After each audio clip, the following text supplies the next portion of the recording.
मुझको कहाँ ढूंढे रे बंदे, मैं तो तेरे पास में।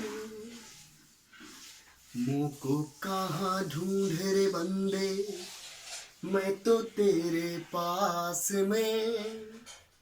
ना मैं देवल ना मैं मस्जिद, ना काबे कैलाश में।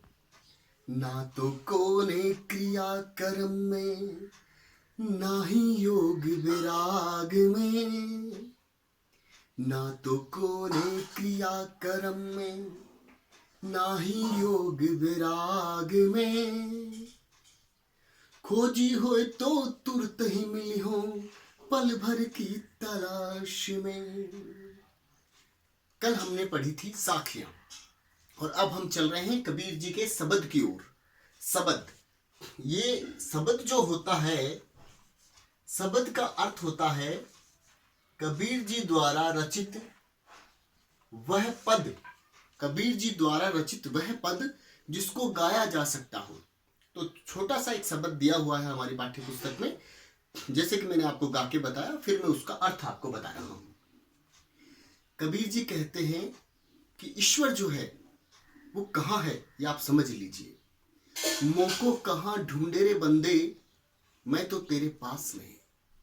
ईश्वर कहते हैं, हे बंदे तू मुझे कहाँ ढूंढ रहा है। मोको यानी मुझे, मोको कहाँ ढूंढे रे बंदे, मैं तो तेरे पास में, मैं तेरे अंदर ही हूँ, तेरे अंतर मन में हूँ, तेरे हृदय में हूँ। एक बार महसूस करो, मोको कहाँ ढूंढे रे बंदे, मैं तो तेरे पास में। ना मैं देवल ना मैं मस्जिद, ना काबे कैलाश में। ना मैं किसी देवल में हूँ, देवल का मतलब होता है मंदिर, देवल देवों का स्थान यानी मंदिर। ना मैं किसी देवल में हूँ, ना किसी मस्जिद में हूँ, ना काबे में हूँ, ना कैलाश में हूँ। काबे का मतलब होता है, मुस्लिम लोग जहाँ प्रार्थना करते हैं उस दीवार की तरफ, एक मतलब जिस दीवार की तरफ वो मुंह करके प्रार्थना करते हैं उसे काबा बोलते हैं। खासकर ये शब्द प्रयोग किया जाता है मक्का मदीना में जो मस्जिद है, जहाँ पे हज करने के लिए जाते हैं, वहां पे काबा शब्द का प्रयोग किया जाता है। तो ना मैं मंदिर में, ना मैं मस्जिद में, ना काबे में, ना कैलाश पर्वत पर। ना मैं देवल ना मैं मस्जिद, ना काबे कैलाश में। आगे सुनिए, ना तो कोने क्रिया कर्म में, मैं किसी क्रिया कर्म में नहीं हूँ। कोई अगरबत्ती जलाने में, कोई धूप बत्ती जलाने में, कोई आरती में, कोई नमाज में मैं नहीं हूँ।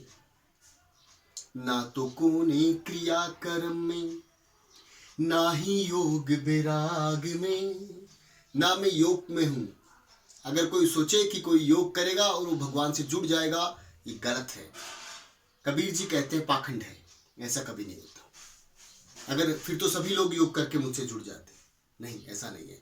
ना तो कोने क्रिया कर्म में, ना ही योग विराग में। विराग का मतलब होता है वैराग्य। वैराग्य का मतलब अब समझना ध्यान से, वे यानी नहीं, राग्य यानी मोह, यानी दुनियादारी से मोह नहीं है। और कोई ये सोचे कि मैं तो भाई दुनियादारी छोड़ दिया, जंगल में जाकर तपस्या करूंगा, भगवान मुझे मिल जाएंगे, बिल्कुल नहीं मिलेंगे। मैं वैराग्य में भी नहीं हूँ। वैराग्य में साधु बनने में, ऋषि बनने में, तपस्वी बनने में नहीं हूँ मैं। ना तो कोने क्रिया कर्म में, ना ही योग विराग में। फिर आगे देखो, कहत कबीर सुनो भाई साधु, सब सांसों की सांस में। कबीर जी कहते हैं कि मैं तो हर सांस में हूं, खाली कोई महसूस करने वाला चाहिए। इसीलिए उन्होंने कहा, खोजी हो तो तुरंत ही मिली हो, तुरंत ही मिली हो, मिल जाऊंगा पल भर की तलाश में। मैं एक पल की तलाश में मिल जाऊंगा, यानी आंखें बंद करके सिर्फ महसूस करे कोई, तो मैं उसके पास ही हूं। नहीं तो मैं ना मंदिर में हूं, ना मस्जिद में हूं, ना काबे में हूं, ना कैलाश में हूं। प्रश्न हम बाद में देखते हैं, पहले आप इसको समझ लीजिए। धन्यवाद।